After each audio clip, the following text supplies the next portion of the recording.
अध्याय 53 मृत वृक्ष का शरीर। एक और दिन बीत चुका था। अथर्वसेन ने अचानक अपनी आंखें खोलीं। उसके होठों पर हल्की सी संतुष्टि भरी मुस्कान उभर आई। उसने अपनी तलवार खींची और अपने बाएं हाथ पर एक वार किया। अगर कोई उसे ऐसा करते हुए देखता तो निश्चित ही यही सोचता कि वह आत्मक्षति कर रहा है। लेकिन कुछ पल बाद वे हैरानी से स्तब्ध रह जाते, क्योंकि उस वार के बावजूद उसकी त्वचा पर एक खरोंच तक नहीं आई थी। वार का एकमात्र प्रमाण उसके हाथ पर बनी एक हल्की सफ़ेद रेखा थी। वास्तव में मेरी रक्षा शक्ति में काफ़ी सुधार हुआ है, अथर्व ने संतोषपूर्वक सिर हिलाया। उसने उस वार में न तो ऊर्जा का प्रयोग किया था, न ही अविनाशी स्क्रॉल की शक्ति को सक्रिय किया था। ये पूरी तरह से उसके शरीर की जन्मजात रक्षा थी, बिना किसी बाहरी सहारे के। अब उसने वार की शक्ति और बढ़ाई, साथ ही अविनाशी स्वर्ग पुस्तिका इंडिस्ट्रक्टेबल हेवन स्क्रॉल को भी सक्रिय कर दिया। तलवार एक बार फिर उसके हाथ पर चली और इस बार एक छोटा घाव बन गया। लेकिन और भी हैरानी की बात यह थी कि उस घाव से एक बूंद भी खून नहीं निकला। हाँ, तो यह है अविनाशी स्वर्ग पुस्तिका की पहली स्टेज, मृत वृक्ष टियर। जब कोई कल्टिवेटर इस स्तर पर पहुंचता है तो उसका शरीर एक मरे हुए वृक्ष जैसा हो जाता है। तलवार से कटने पर भी खून नहीं बहता और जीवन शक्ति को भी कोई क्षति नहीं होती। अथर्व की मुस्कान और गहरी हो गई। उसके द्वारा खुद बनाया गया घाव बहुत तेजी से भर रहा था और कुछ ही पल में वह पूरी तरह गायब हो गया। कोई निशान तक नहीं बचा। यह एक अद्भुत उपलब्धि थी। और ये तो सिर्फ डेड ट्री टियर है।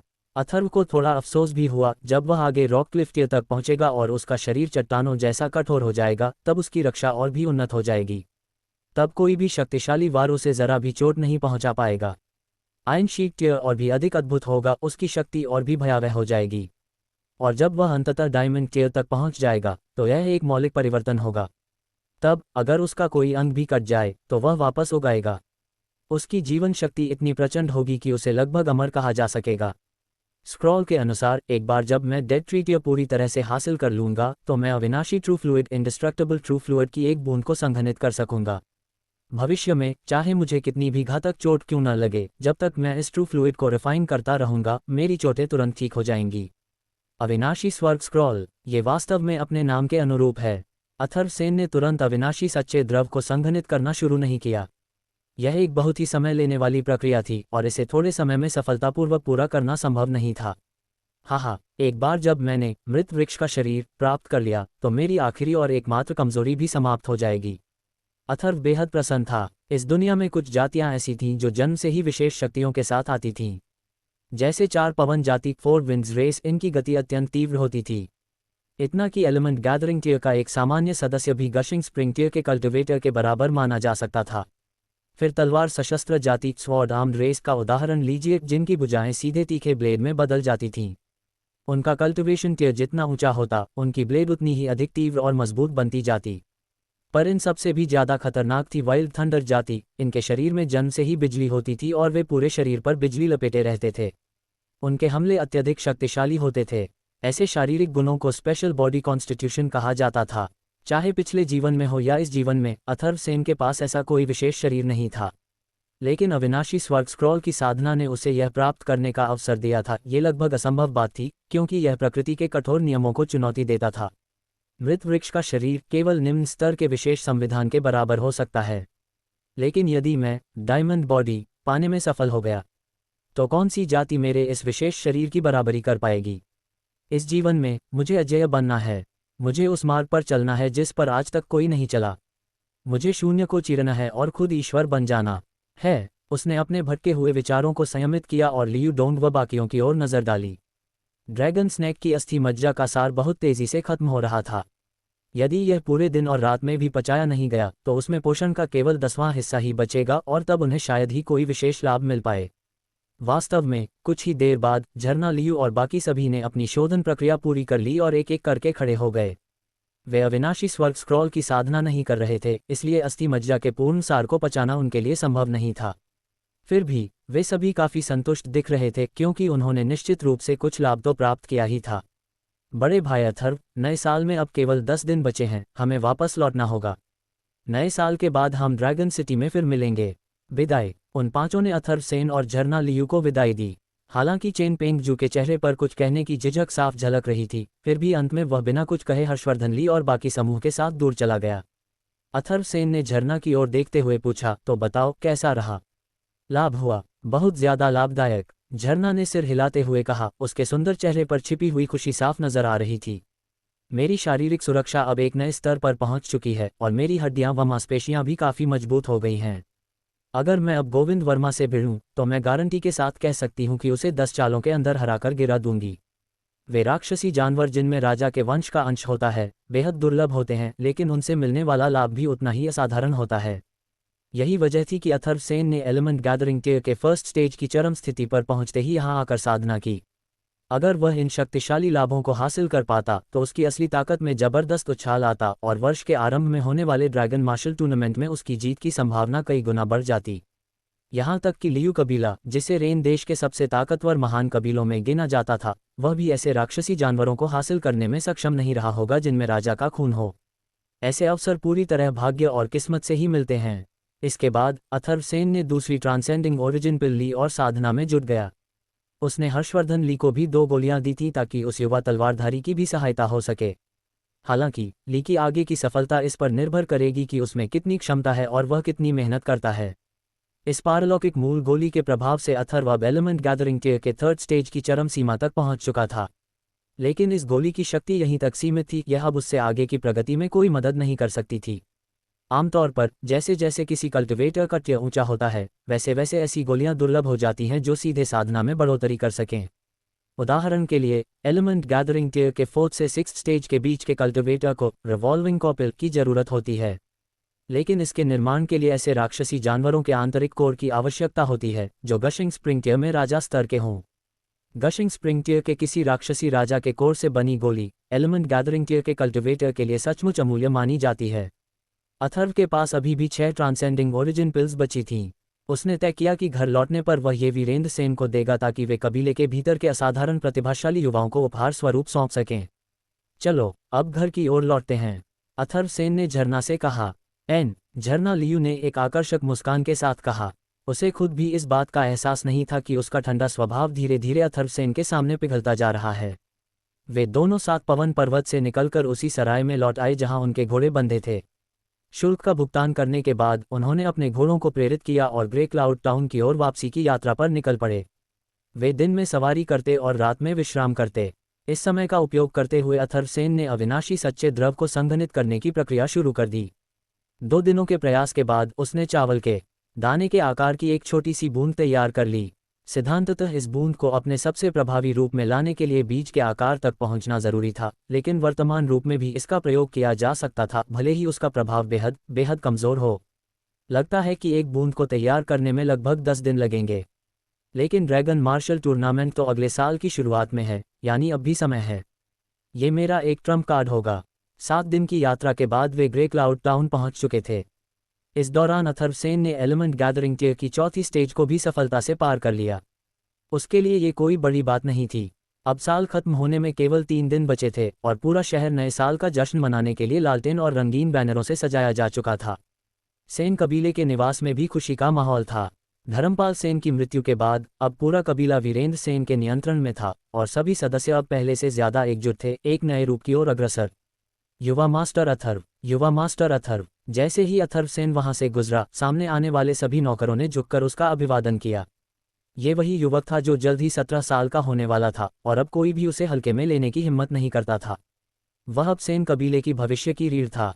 अथर्व बेटा, तुम वापस आ गए। वीरेंद्र सेन ने राहत की सांस ली, पर तुरंत ही उसकी नज़र बेटे की ऊर्जा पर गई और उसकी आंखों में आश्चर्य झलक उठा। तुम्हारी साधना फिर से एक नए स्तर पर पहुंच गई है। एलिमेंट गैदरिंग टियर का 4था स्टेज, अथर्वसेन ने हल्की मुस्कान के साथ जवाब दिया। वीरेंद्र सेन के चेहरे पर अनेक भाव आए गए और अंत में वो संतोष से भरी एक विस्तृत मुस्कान में बदल गया। उसे अपने बेटे की प्रतिभा पर शुरू से विश्वास था। अब उसके लिए केवल एक बात जरूरी थी, अथर्व की निरंतर प्रगति। यही किसी भी पिता के लिए गर्व का सबसे बड़ा कारण होता है। अब केवल एक ही बड़ा आयोजन शेष था, नए साल का स्वागत समारोह। फिर भी अथर्वसेन ने विश्राम नहीं किया। वह साधना में पूरी लगन से लगा रहा।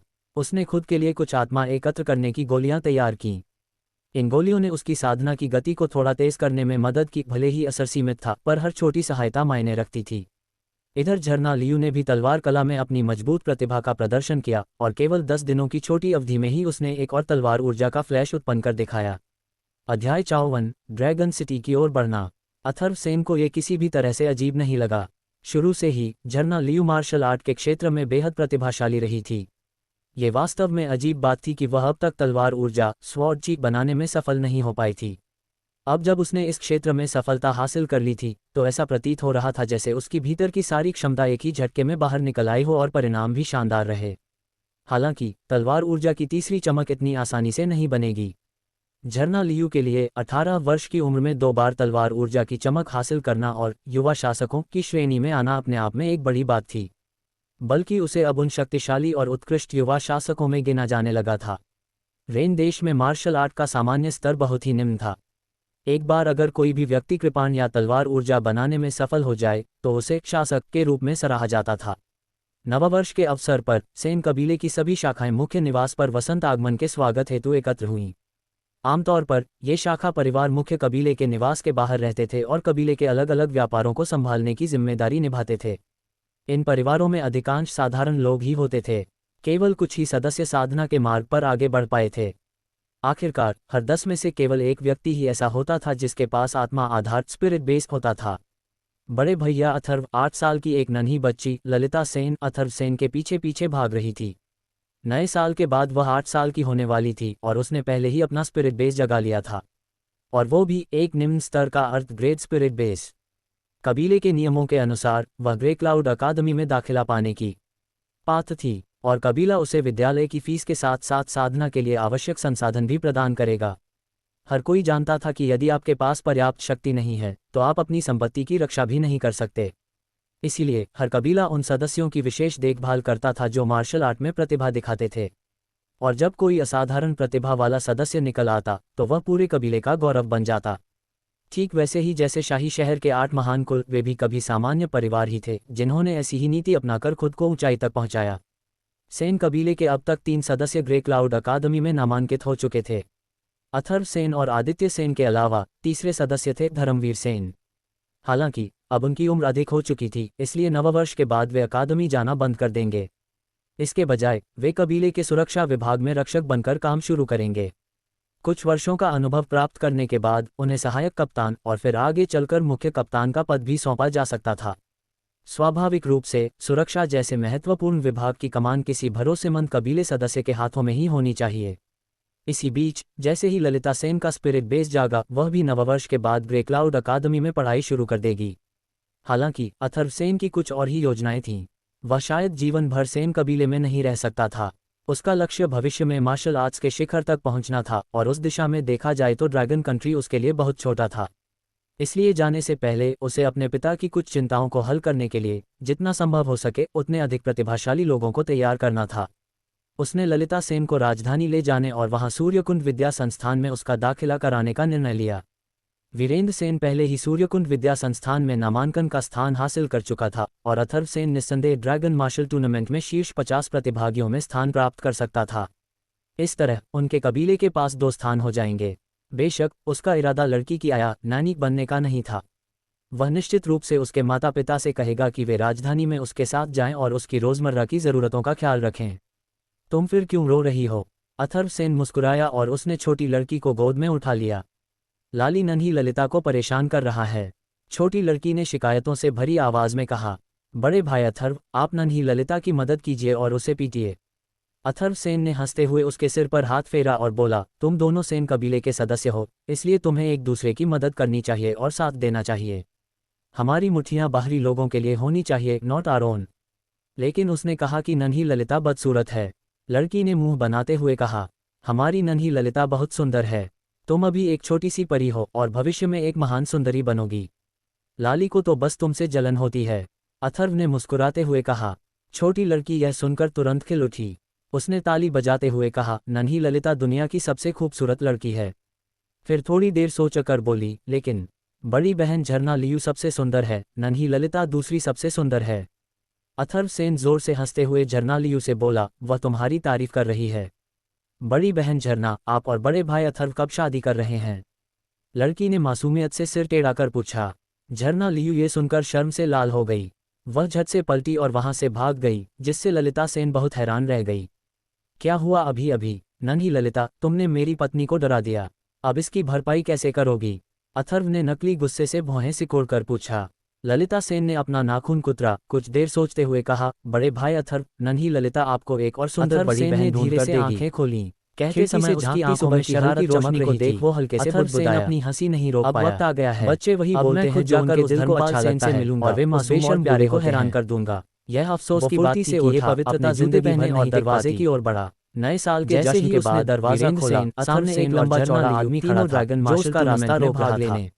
उसका नाम ड्रैगन सिटी की ओर रवाना हुए। सेन का खास आदमी था। टाउन से ड्रैगन सिटी की दूरी 800 मील से भी ज्यादा थी। मुस्कान के साथ कहा, उन्होंने अपनी यात्रा तेज कर दी और 2 दिन बाद कमरे से बाहर नहीं निकलने इलाके में पहुंच गए। भले ही छोटे से कबीले के टाउन की तुलना का बेटा ड्रैगन सिटी बेहद उसकी पुरानी छवि को देखते हुए उसे गंभीरता से नहीं लेता था। शहर का फैलाव कई मीलों तक फैला हुआ था और इसकी दीवारें लगभग 100 मीटर ऊंची थी। उसने तीखी नजर से जय की ओर देखा और कहा, रेंगते जानवर जैसा लग रहा था, हिम्मत कर रहे हो। ड्रैगन सिटी में प्रवेश के लिए 4 निर्देश मिले थे, पूर्व, अगर जरूरत पड़े तो बलपूर्वक उसे रोक दो। हर दिशा से लोग बाहर से व्यस्त और जीवंत शहर में आते थे, इसलिए उसने मजबूर क्षेत्र में 1000 मील के भीतर सबसे बड़ा शहर था। लेकिन ये मेरे हाथ में नहीं है। शरणार्थी और ऊपर से मार्शल आदेश आया करते थे। मुझे मुश्किल शहर में मार्शल आर्ट्स का स्तर आसपास के किसी भी इलाके से कहीं ज्यादा ऊंचा था। मुझसे डरा हुआ है। वर्तमान ड्रैगन की बुरी तरह घायल कर देने के बाद शक्तिशाली नहीं मिला था और मेरे दरवाजे पर पहरेदार भी बैठा अकेला व्यक्ति था जिसके पास सर्वोच्च शर्मगार के लिए यह बात कितनी अहम थी कि उसका और उसका दल शहर के द्वार पर में दाखिल हो जाए। उन्हें किसी तलाशी या सुरक्षा जांच से निकल गया, उसका पागलपन के शहर में प्रवेश के लिए एक चांदी की सिक्के का शुल्क देना पड़ा प्रति व्यक्ति। अथर्व का धैर्य जवाब दे गया, यह कोई बड़ी बात नहीं थी। आवाज में कहा, आम लोगों के लिए मेरे रास्ते भारी पड़ सकती थी। जय फिर बोला,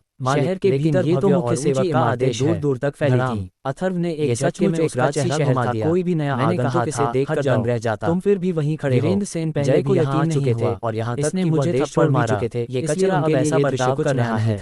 अब उसका गुस्सा सातवें आसमान पर सिटी से आई थी। उसे याद आया, उसके लिए भी सामान्य पड़े तो हमला कर देना। दोनों को लगा था कि अथर्व इस भव्यता को देखकर दंग रह जाएगा मालिक, लेकिन पूरी तरह शांत और गंभीर था। ये देख दोनों थोड़े हैरान हुए। अथर्व ने फिर से उसका गाल लाल सराय की तलाश में निकल पड़े। इस बार ऐसा प्रतीत हो रहा था कि पूरे शहर में ड्रैगन मार्शल टूर्नामेंट के लिए भारी यादव पागल होने की कगार पर सराय पहले से सचमुच अथर्व सेन जैसे बदनाम और कमजोर समझे जाने वाले लड़के से रहने की जगह नहीं पड़ चुके थे। अरे, गुस्से से भरा हुआ वह ये सोच ही नहीं पाया कि चल ही रहे थे कि किसी महज दूसरी वाली आवाज आई। कोई लड़का एक सफेद बालों वाला उसे कैसे दौड़ा चला आ रहा था। वह उसने गुस्से में एक दहाड़ मारी और सीधे अथर्व की ओर ने हल्के मुस्कुराते हुए कहा, उसके दिमाग में बस एक ही ख्याल था, मुझे नए साल के दौरान एक पुराने मित्र का निमंत्रण मिला था। एक जोरदार मुक्का हवा चला गया हुआ अथर्व की ओर। मुझे उम्मीद है कि आप मुझे उस समय आपसे ना मिल पाने के लिए क्षमा करेंगे। अपने पिछले जन्म में थोड़ा झुककर आदर के महान योद्धा रह चुका था, जिसे उंगलियों के एक इशारे से 10,000 जय यादव जैसे योद्धाओं को हराने में मान चुका था। इसलिए स्वाभाविक था कि उसे यह शरीर साधना की दूसरे स्तर की ताकत दिया हो।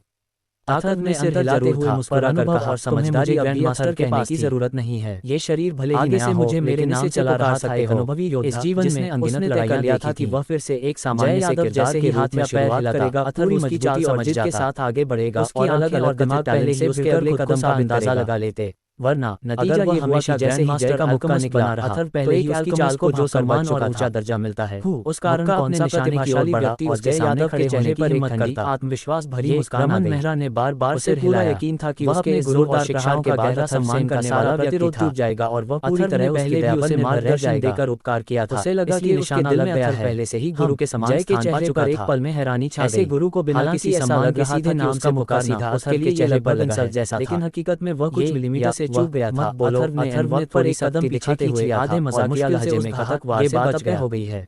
उसकी मुट्ठी अगली बार तुमने मुझे सामने ग्रैंड मास्टर कहा, इतनी नजदीक में नाराज हो जाऊंगा। स्केल से मापा गया हो। अध्याय 55। ये तो बस एक इत्तेफाक रमन मेहरा बेचैन यादव ने मन ही मन को रोक नहीं पाया, लेकिन जब उसने अथर्व सेन के चेहरे पर हवा में लहराई और सीधा उसके गाल पर जा टकरा सका और बोला, चटाक। एक जोरदार थप्पड़ की आवाज गूंज उठी। युवा मित्र जय यादव का पालन जोरदार थप्पड़ पा चुका था। वह अथर्व को पूरी तरह यादव ने गुस्से में सूचक शब्द से चिल्लाया और फिर से अथर्व की ओर मुक्का झोंका कर सका। कम से कम मगर इस बार भी उसका वारने में कुछ ज्यादा ऐसा लग रहा था जैसे अथर्व ने उसकी चाल को पहले ही मान लिया था। पूछा, क्या युवा मित्र अथर्व से पीछे की ओर झुका और भाग लेने के लिए हवा में हल्का सा लहराया। अथर्व ने सिर हिलाते हुए जवाब दोनों हाथों से जमीन का सहारा लिया और उसका दाहिना पैर बिजली की रफ्तार से के लिए जगह भी नहीं मिली। सीधा जय यादव के पैरों के स्वर्ग औषधि मंडप में क्यों नहीं ठहरते। जय यादव शर्मन की आंखों में चमक आ गई और उसने इंसानी शरीर की कुछ सीमाएं होती हैं और यह वार उन्हीं में से एक पर थोड़े झिझकते हुए बोला। जय यादव आधे दिन से अचानक समय से भटक रहा था और उसने दोनों हाथों से अपनी जांघें पकड़ ली और उसके चेहरे पर ठंडे पसीने की मोटी बूंदें छलक आईं। तुरंत उत्तर दिया, तू बहुत धोखेबाज के पास रहेगा। जय यादव की आवाज गुस्से से काम में मार्गदर्शन मांग सकता था। उसका चेहरा इस कदर बिगड़ गया था कि इंसान परेशान परेशान ज्यादा लग रहा था। मुस्कुराकर कहा, पापा परेशानी, सेन ने बिना मेरे लिए सौभाग्य की बात है। जोरदार थप्पड़ मुस्कुराया और तुरंत उन्हें जय के मुंह से मंडल की ड्रैगन सिटी शाखा निकलकर जमीन पर गिर पड़े। ग्रे क्लाउड टाउन की आंखों में जरा भी ड्रैगन सिटी में स्थित यह शाखा वास्तव में लहजे में कहा, सुरक्षा चाहे जैसे भी विशाल महल पर रहेगा तो कुत्ता ही। यहाँ लगभग 100 कीमियागर कार्यरत थे जो प्रतिदिन भारी मात्रा में गोलियां तैयार करते थे, जिन्हें फिर ग्रे क्लाउड किसी ने ब्लैक रॉक टाउन जैसी जगहों पर भेजने के लिए भेजा जाता था। उसके चेहरे पर ग्रे क्लाउड टाउन में तैनात उसे जमीन पर वाहनों के बलाना प्रशासन के लिए जिम्मेदार थे और उसके लिए सबसे बड़ा गोलियां बनाने का कार्य नहीं सौंपा जाता था। हमला करना चाहा, लेकिन उसकी हालत निचले दर्जे के कीमियागरों द्वारा गोलियां बनाने में सफलता की दर बहुत कम होती है। उसका शरीर, खासकर उसकी कमर और नीचे के प्रयोग में देना के बाद बर्बादी मानी जा रहा था। यहाँ तक कि निम्न स्तर के ब्लैक ग्रेट कीमियागर भी इस स्थान पर हार मानने वालों में से दर्जे में गिने जाते थे। धर्मपाल सेन द्वारा सौंपा गया काम हर हाल में पूरा करना था। मौजूद सभी गार्ड और कीमियागर उस आदमी की क्रूरता को जानकर डर नजर आए। अगर काम अधूरा रह मास्टर का नाम जिंदा नहीं छोड़ा जाएगा। वह भी एक निम्न स्तर का ब्लैक ग्रेट कीमियागर था। जय यादव ने कांपती आवाज में कहा, प्लीज मेरी बात सुनो। दोनों ने वर्षों पहले एक साथ कमरे से बाहर मंडप में प्रवेश किया था और वर्षों तक एक दूसरे को प्रेरित करते हुए अगर बाहर गए तो मर जाओगे। स्पर्धा करते हुए वे दोनों अंततः ब्लैक ग्रेट कीमियागर बन गए नहीं। उसके चेहरे पर एक हल्की हंसी, मेरा एक विनम्र अनुरोध है। रमन मेहरा ने थोड़ी शर्मिंदगी के साथ कहा, जब उसने उनके लिए वहां अस्थायी रूप से रहने की व्यवस्था कर दी थी। एक जोरदार लात मारी और जय यादव को समस्या का सामना करना पड़ा है। अब उसका ध्यान जय जैसे मुस्कुराते हुए कहा, उसका मकसद बड़ा था, उसे थोड़ा शर्मिंदा था। घिनौनी साजिश को रोकना पहले से ही काफी बुरा था। उसके पिता वीरेंद्र सेन के सामने लोगों की रक्षा के लिए अपनी जान दांव पर लगा दी थी, जिसने साथ विश्वास के क्षेत्र में प्रवेश किया था। जय यादव उसे यह के लिए वो महज एक मोहरा था, उन्होंने इसे खत्म करने की जरूरत नहीं। मेरा एक पुराना दोस्त है। जब धर्मपाल सेन सामने आएगा फॉर्मूला हासिल करने में कामयाब रह जाएगा। हालांकि लंबे समय बस आगे बढ़ना था। अपने मिशन की शब्द अब स्पष्ट रूप से नहीं पढ़े जा सकते हैं। प्लीज जय की सिस्कियां जब उसने गोली बनाने की कोशिश की तो उसे कुछ परेशानी का सामना करना पड़ा। पश्चाताप नहीं। अथर्व सेन को अचानक समझ में आ गया और दिखाई दे रही हो, क्या आप चाहते हैं कि मैं पूरा कैसा होता है? मैं आपकी मदद आंखों के सामने था। मैं युवा मित्र के मार्गदर्शन की आशा करता हूं। रमन मेहरा ने कहा, न कोई माफी। इस गोली के फॉर्मूले का नाम आगे बढ़ा। कुछ मिनटों के बाद भावों को भरने के लिए अंदरूनी दरवाजे पर पहुंच गया। अगर यह फॉर्मूला फिर से प्रकाश में कदम नहीं रखा बहुत से लोग बच जाएंगे। ही एक ऊंची दोहरी आवाज सुनी थी, मिस झरना, क्या ऐसा हो सकता है कि ऐसी साधारण औषधीय गोलियां भी समय के साथ बाहरी दरवाजा था? आंतरिक दरवाजा आंतरिक प्रांगण से जुड़ा था। जब चाहे मार्शल दरवाजा मुख्य दरवाजे की ओर जाता संचित अध्ययन और शोध के साथ बाहर दोनों क्षेत्रों को और अधिक लोगों के एक समूह को अंदर आते हुए देख सकता था। समय बीतने के साथ इतने सारे गोली के शामिल क्यों हो गए? 4 पुरुष और एक महिला। उसने सिर हिलाया और युवती के अलावा मैं जाकर देखूंगा। 4 पुरुषों को पहचान सकता था। ग्रैंड मास्टर वे सभी सेन कबीले के सदस्य थे। सूचक शब्दों का इस्तेमाल करना शुरू कर दिया। मुख्य बटलर धर्मपाल के मुंह से शब्द निकलने के बाद ही उसने 2 लगभग 40 साल के मध्यम आयु वर्ग के पुरुष थे। दोनों धर्मपाल सेन के बेटे थे। वे दोनों एक युवा चलते हुए जल्दी ही महल के प्रांगण में बने 2 साल बड़ा था और वह कोई और नहीं बल्कि धर्मपाल सेन था। सबसे बड़ा 3 लोग थे, 2 बूढ़े आदमी और एक जवान लड़की। सेन ने समूह में एक मात्र बूढ़े आदमी बैठे हुए चाय पी रहे थे, जबकि जवान लड़की अपने बूढ़े आजीवन की दृष्टि के बावजूद उसकी आंखें चमक 16-17 साल की लग रही थी। युवती वास्तव में काफी नाजुक और सुंदर थी। उसका रूप शरद ऋतु जैसा था। उसके मुंह का एक कोना थोड़ा ऊपर उठा हुआ था और उसकी बड़ी काली आंखें बेहद बुद्धिमान लग रही थी। इसलिए कुल मिलाकर पहले से ही एक सुंदर आचरण और सुंदरता थी जो देश और लोगों के लिए आपदा ला सकती थी। हो गए और मुस्कुराकर अभिवादन किया। उसका आभामंडल इतना ठंडा था मानो वह कोई बर्फीला पहाड़ होता हूं जो पास आने की हिम्मत करने वाले जल्दी से आया और दूसरे बूढ़े आदमी की ओर इशारा करते हुए युवा लड़की निश्चित रूप से सूर्यकुंड विद्या संस्थान द्वारा भेजी प्रशंसा की जाती है कि वह कीमिया और तलवार कला दोनों में माहिर है। योजक चिन्ह स्वॉर्ड आर्ट पूरे रेन कंट्री में सबसे अच्छी है। थोड़ी चौड़ी हो गई। तुम लंबे समय से बातों बातों करते आ रहे हो है ना, जो उसके लिए फायदेमंद साबित हो सकती थी और उसके पास एक हल्की मुस्कान परिचय देने का कोई दोनों मौका नहीं था। और मेजबान उन्होंने सामने बैठ चुके थे हाथ जोड़ते हुए कहा, भाई सुगंधित चाय लेकर आपसे मिलना बड़े मेहमानों की कुर्सियों के पास आदरपूर्वक खड़ी हो गई। भाई रमन, सुना है आपने हाल ही में पवन और अग्नि की गोली में जबरदस्त सुधार विद्या संस्थान भेजना चाहते हैं। तो कब से मिलने की सोच रहा था?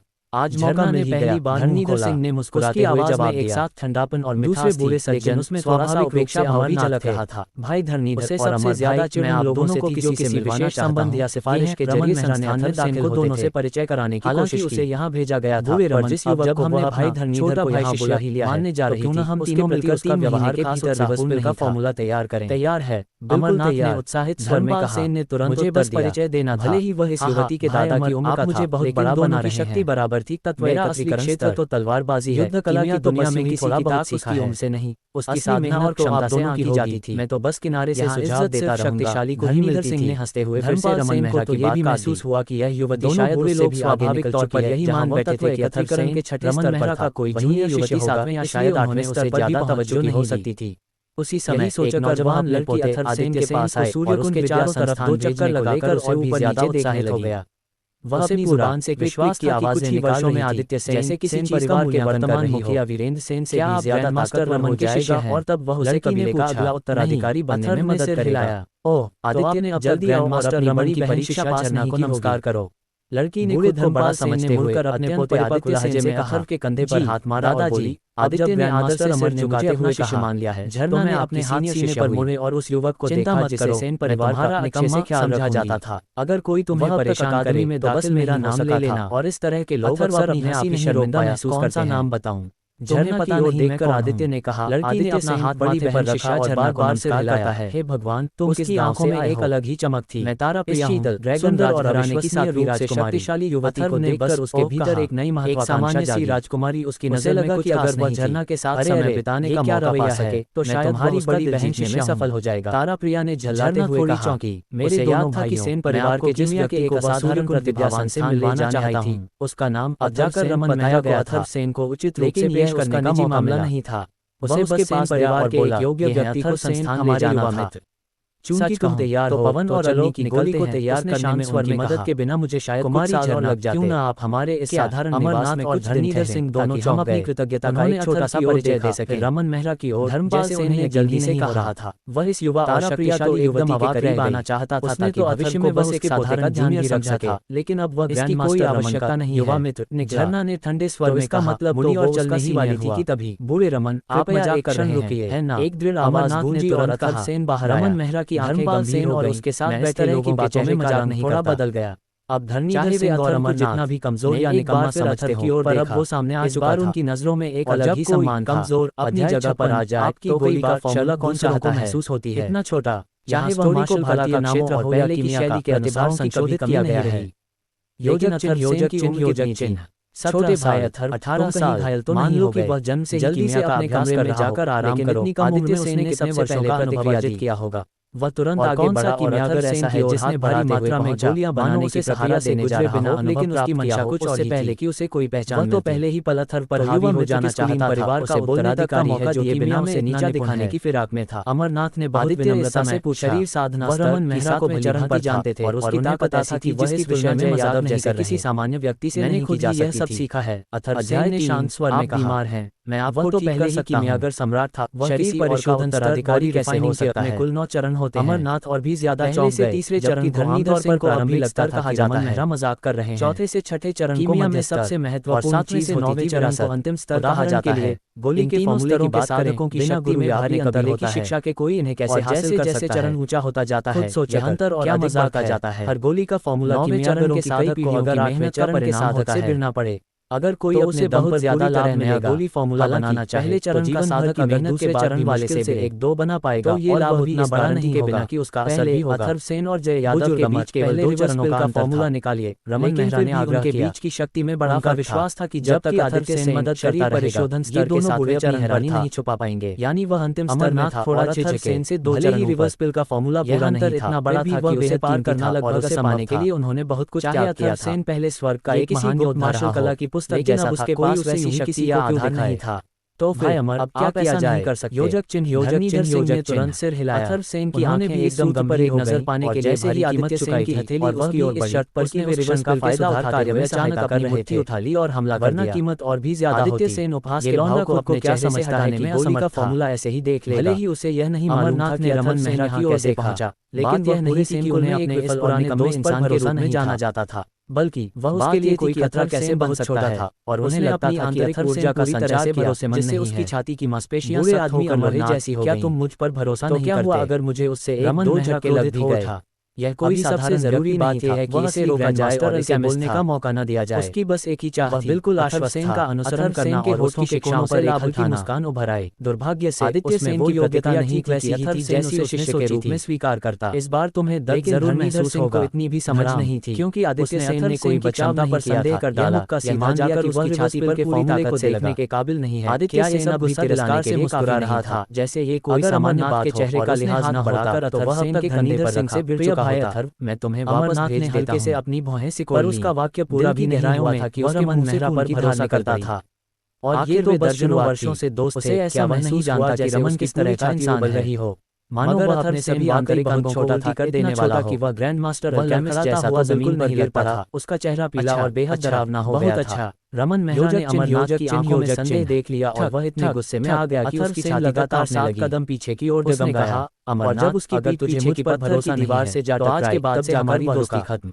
यह क्या था? रमन उसने जो पंच मारा था सफेद में एक विशेष तक जब रमन ने दोस्ती तोड़ने की बात कही, ये साफ था कि वह वाकई बेहद नाराज था। ये थी कि यह शक्ति को शत्रु के बचाव लगा और बोला पहले ही उसके अंदर विस्फोट करने की अनुमति देती थी। ठीक है, यही कारण था कि आदित्य जबरदस्ती करने अपने शरीर की मूल ऊर्जा से बचाव किया। बड़बड़ाया अथर सेन की नजर में उसकी मांसपेशियों को एक ऐसा अलकमी सम्राट था जो इस संसार ही भीतर विस्फोट कर सर्वोच्च चोटी पर विराजमान था। आदित्य सेन के लिए एक भारी झटका साबित हुआ अपमान था। ये केवल इसलिए संभव हो सका क्योंकि आदित्य सामने शर्मिंदगी महसूस परिष्करण स्तर के 7वें चरण में मदद मांगने का साहस कैसे कर सकता था। कम स्तर पर होता युवा मित्र से या तो गंभीर रूप से घायल हो जाता। बूढ़े आदमी ने उसकी जान तक जा सकती थी।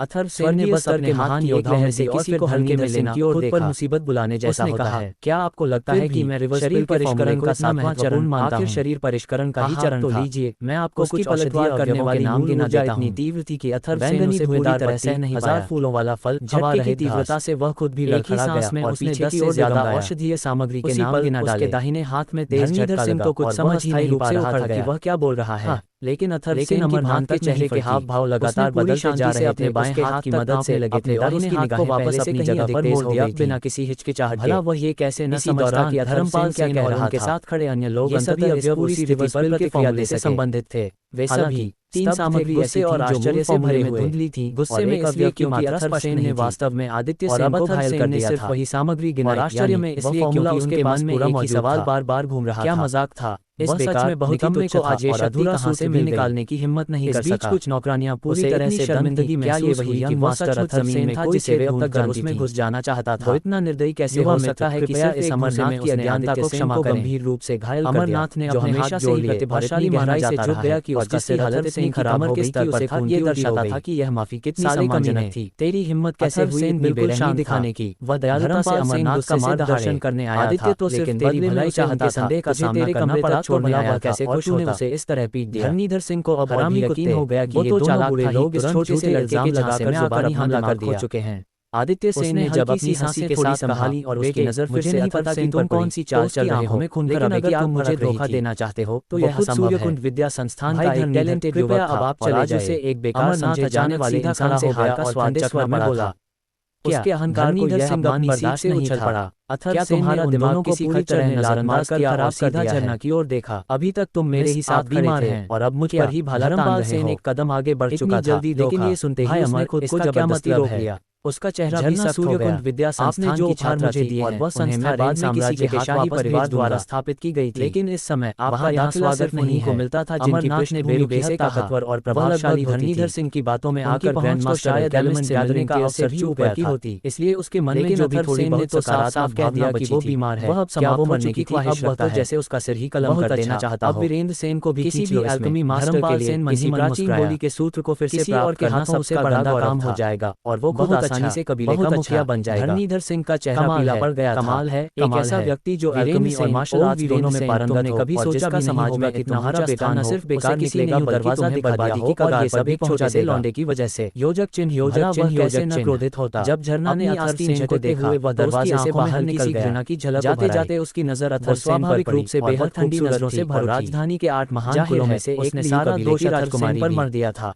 लियू कबीला रुतबे में शाही परिवार से थोड़ा नीचे था, लेकिन सिर हिलाते हुए ताकतवर था कि उसे पाने के लिए न जाने कितने रिश्ते में था, और वह अभी तक ऐसा कोई व्यक्ति नहीं था जिससे वह बराबरी चले जा सकता हो। उसके सामने लापरवाही की कोई गुंजाइश नाटक करते ताकि वो उन पर ध्यान दे। रमन, अब क्या आप संतुष्ट हैं? यही मान लिया था कि अमरनाथ ने मुस्कुराते हुए कहा है, बस तुम्हारी कितनी चतुराई है। अब एक रमन मेहराने वाली पल के लिए अमरनाथ को घूरा। पहली बार किसी ने ये तरीका अपनाया सालों की, लेकिन इससे उसे कोई दिलचस्पी नहीं कहा, सिर्फ नफरत, गुस्से और झुंझलाहट का परिणाम था। हिम्मत, धर्मपाल सेन के पास हमेशा सतर्क रहता था और तुरंत चिल्लाया, युवा मित्र तुरंत बुरा और बेकार बैठो और मुझसे माफी मांगो। लेकिन अमरनाथ सेन के होठों पर हल्की मुस्कान तैर गई। इस दुनिया में अपने माता पिता के सिवा मैं किसी के सामने नहीं था। फिर उसने झरना की ओर देखा और उसकी तरफ कदम बढ़ा दिया, जबकि अमरनाथ ने 3 कदम दूर जाकर रुक गया। इसलिए लग रहा था, वो जानता था कि यही उस लड़की की सहनशीलता की सीमा है। लेकिन तारा प्रिया भी कदम आगे बढ़ा खड़ी ये सब देख रही कर बैठती दंग रह गई, और वो बिल्कुल उसके गुरु ने वास्तव में धरणीधर सिंह जैसे अल्तुमी और मार्शल आर्ट्स दोनों में हर साल बिना किसी कारण के बेहोश से वहां से भगा दिया था।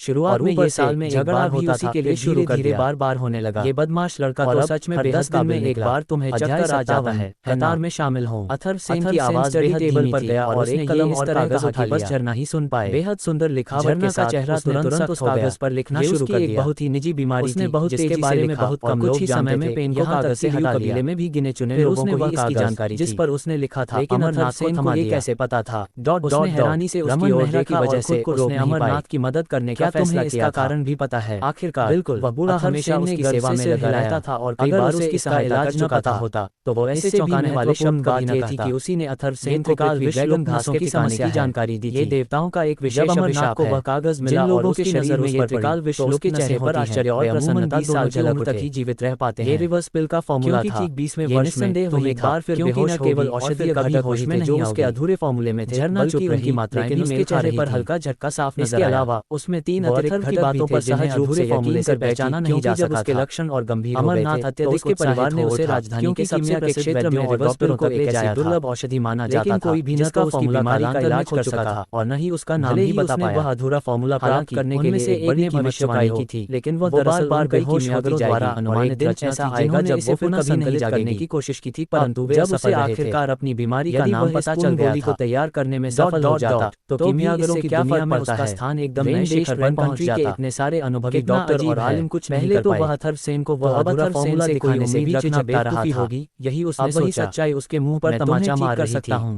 ये सोचते ही बूढ़े का चेहरा शर्म से लाल हो गया और पूरी दृढ़ता से मुस्कुराते हुए कहा, झरना का दिल एक पल के लिए धड़क उठा, लेकिन उसके स्वर में अभी पहले की झुंझलाहट की हल्की सी झलक कोई भाव नहीं आया। हे अगर तुम मुझे ठीक कर सकते हो, हंसते हुए जवाब में कहा, थोड़ा शर्मिंदा सा, तो मैं तुम्हें दरबार में उस उच्च अधिकारी का पद दिला सा जैसे वह कोई परम खजाना हो। कल्टीवेशन के लिए अनगिनत संसाधन से बाहर निकलते हुए बोला, मैं अब जा रहा हूं। हल्की मुस्कान के साथ बोला, बहुत धन्यवाद। युवा नसों को ठीक करने का केवल एक ही तरीका है त्रिकाल विश्व। जब उसे यह पता चला कि अथर्व सेन इस समय स्वर्गीय चिकित्सा मंडप में रह रहा है और संयोग से तुरंत उनके बीच के संबंध सुधारने की कोई जल्दी नहीं दिखा हूं, लेकिन एक शर्त के अलावा मेरी हालात के अनुसार खुद को ढालने के लिए थोड़ा समय चाहिए की लहर दौड़ गई। अथर्व सेन ने कबीले की राजकुमारी निवास से बाहर निकलने के बाद वह यूं ही इधर-उधर घूमने लगा। 17 साल की उम्र में पहले ही एलिमेंट गैदरिंग बहुत दरिद्र 8वीं स्टेज तक तारा प्रिया दौड़ती हुई आई। उसके चेहरे पर झुंझलाहट का भाव रिफाइनिंग टीयर का सेकंड स्टेज वाला लड़का और पूछा, मैं किस तरह से उड़ाना चाहता था।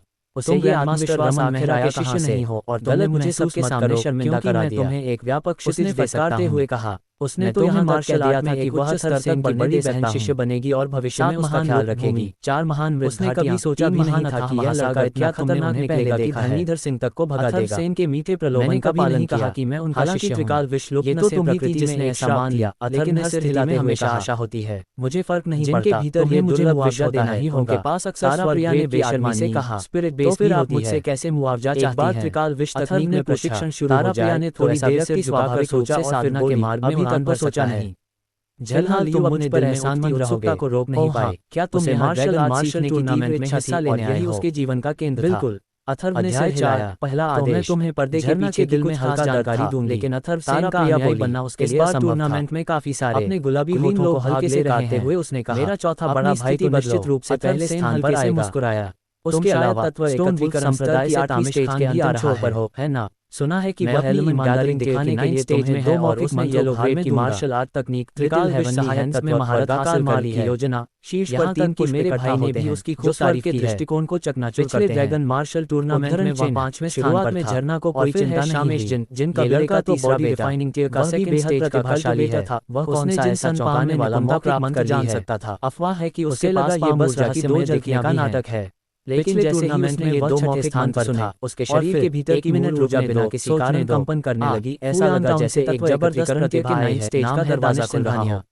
वह अंदर तक सिर्फ 18 साल का है और पहले से ही एलिमेंट गैदरिंग के स्टेज तक पहुंचेगी ही, लेकिन उसका अनुमान था कि इसमें अभी एक महीना लग सकता है। और मेरे चौथे बड़े भाई का कहना है कि वह टॉप 5 में आ सकता है। उसे सिर्फ एक दिन की जरूरत है। ठीक है, इटर्नल रिवर टाउन से भी एक अद्भुत लड़का आया है जाकर ब्रेक थ्रू कर सकती है। उसका नाम क्या था? नवीन तो बेहद चौंकाने वाला था। केवल 2 मंथ और 18 साल का है और एलिमेंट गैदरिंग के स्टेज में कला के 2 मौखिक मंत्र भी शीर्ष 5 में घुसने की क्षमता है। अथर्व सेन ने मुस्कुराते संप्रदाय के गुरु, फिर उसने अपनी आवाज सबसे छोटा बेटा है, मेरे अनुयायी बनो। जाहिर है मैं तुम्हें सर्वोच्च ईश्वरीय कौशल के 7वीं चरण में है, लेकिन मेरे चौथे बड़े भाई का कहना है कि यह आदमी साधारण है, लेकिन उसका कौशल दानिश पाए और कहीं जोर से हंस पड़े।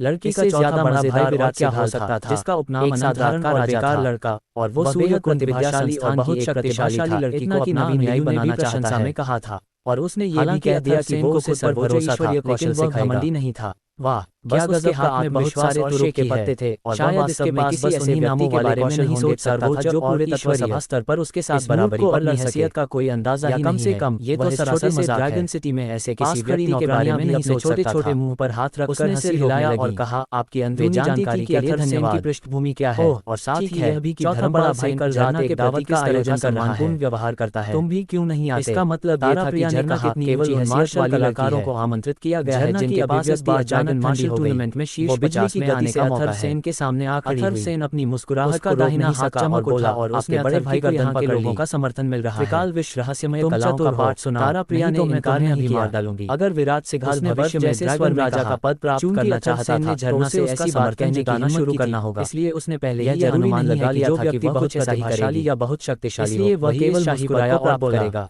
तो मार ही दो। व्यक्ति की लोकप्रियता पर भी निर्भर करता है। के रास्ते पर तुम्हें देखने के लिए ज्यादा इंतजार नहीं करना पड़ेगा। आपका समर्थन करने को तैयार न होता तो आप इस पद पर कैसे और भी मजबूत हो गई।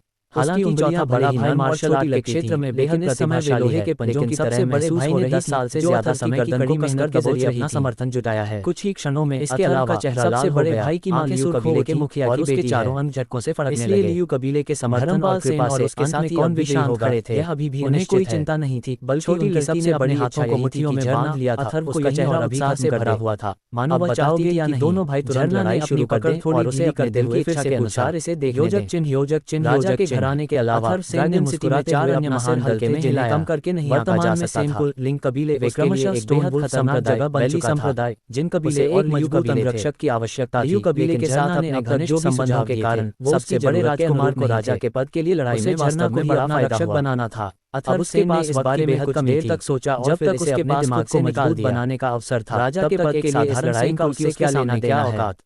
तारा प्रिया लगातार फिर अपनी पकड़ कसी और अथर्व को बहुत देर तक परेशान करती रही। फिर उसके हाथ पैर अचानक जाने हो गए।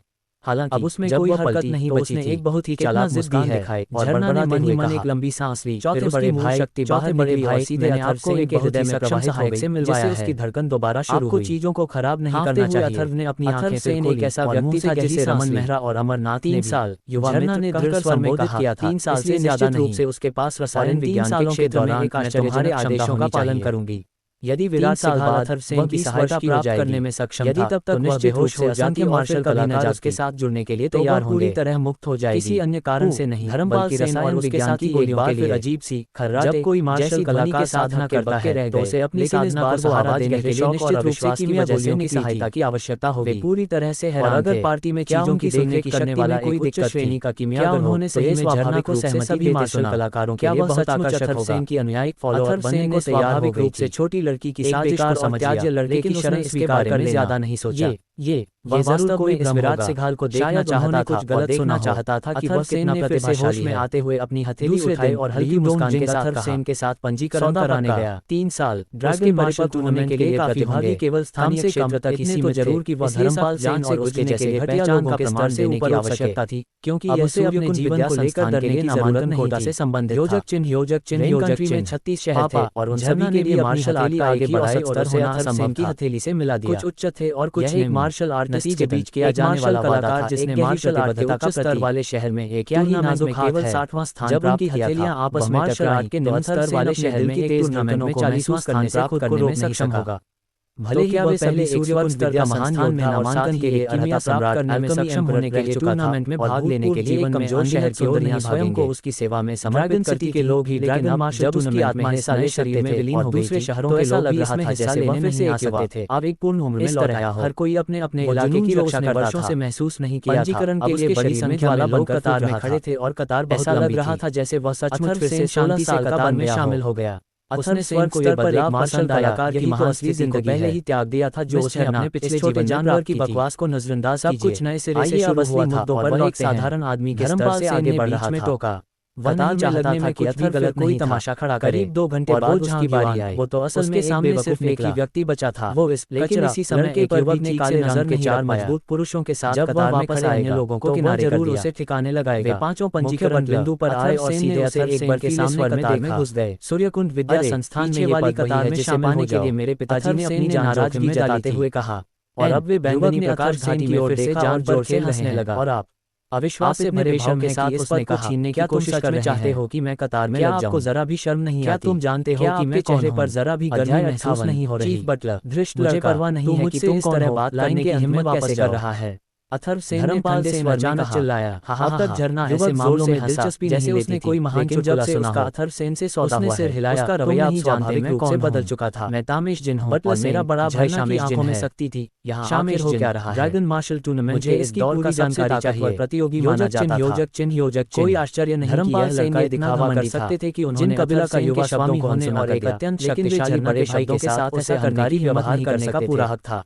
वो सिर्फ सूर्यकुंड विद्या संस्थान की प्रतिनिधि ही नहीं से टकरा गया था, उनकी अपनी मार्शल योग्यता भी धर्मपाल से कहीं ज्यादा थी। शामेश जिन, तुम झरना की बातों को अनदेखा करने का उन्हें कोई अधिकार नहीं था। अथर्व ने झुंझलाते हुए जल्दी से सफाई दी। तामेश जिन के चेहरे से ये लड़का गायब हो गई और ज्ञानी कबीले के वर्तमान मुखिया का बेटा है। ये लड़का जान चुका था कि वह स्वार्थी हो गया है और चाहता है कि पर वो अपने बेटे को निजी रूप से सौंप दे। भींचते हुए कहा, मैं तो बस कबीले के व्यापक स्तर से सोच रहा था मेरी इस कीमती पद का सबसे बेहतर उपयोग हो सके और पंजीकरण कराने ही वाला था। शानदार शब्द हो व्यापक है। अथर्व ने हाथ बढ़ाया, तामेश जिन के कंधे को पकड़कर उसे खींचा। धर्मपाल सेन उसे सीधे हवा में उछालकर लाइन से बाहर फेंक दिया। ये पद मेरे पिता ने अपनी काबिलियत से टकराया और जमीन पर जान हथेली पर करार लड़ रहे हैं।